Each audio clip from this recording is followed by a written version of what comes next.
குழந்தை பாக்கியம். நம்ம அன்றாட வாழ்வைக்கு உண்டான செல்வத்துக்கு நோக்கி போயிட்டோம். குழந்தை செல்வம் இருக்கா இல்லையா? ஒரு வாழை மரத்துக்கே அது தன் ஒரு கன்றை விடணுமாம்மா. அது மாதிரி நம்ம மனிதனாக பிறந்து விட்டால் ஒரு குழந்தை பாக்கியமும் அத்தியாவசியமாயிருது. இன்றைக்கி பல கோயிலில் இருக்கிற கூட்டத்துக்கு நிகராக ஐவிஎஃப் சென்டரில் இருக்காங்க. உணவு பழக்க வழக்கம் கல்ச்சர் மாறிடுச்சு. என்ன மாறினாலும் உணர்வுகள் மாறலையே. நிறைய குடும்பங்களில் பாருங்கள், குழந்தைகள் இல்லாத வீட்டில் பெட் அனிமல்ஸ், அதாவது ஒரு நாய், பூனை, குருவி ஒரு குழந்தையை போல் வளர்க்குறாங்க.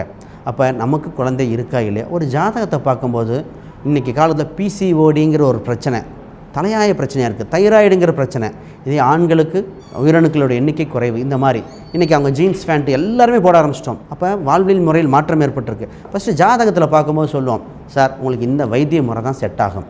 ஆயுர்வேதமா, சித்தாவா, யுனானியா, இங்கிலீஷ் மெடிசனா. ஒருத்தர் சொல்லியிருந்தேன் ஹாஸ்பிட்டல், அவருக்கு 11ஆம் அதிபதியை பார்த்துட்டு நான் சொன்னேன், சார் உங்களுக்கு வெங்கடேஸ்வரா அப்படிங்கிற ஹாஸ்பிட்டலில் பாருங்கள், நிச்சயமாக டெவலப் ஆகும்னு சொன்னேன். நிச்சயமாக பார்த்திங்கன்னா அந்த மாதிரி இருக்கிற ஒரு ஹாஸ்பிட்டலில் போய் ட்ரீட்மெண்ட், அங்கே இருக்கிற டாக்டர் பேர் பார்த்திங்கன்னா திருப்பதிங்கிற ஒரு டாக்டர் பேரில் சக்ஸஸ் ஆகிருக்கு. எந்த வைத்திய முறை போனால் எந்த டாக்டர் எந்த ஹாஸ்பிட்டல் தெரிஞ்சுக்கணும் அப்படின்னா கீழே இருக்கிற எண்களுக்கு தொடர்பு கொள்ளுங்கள்.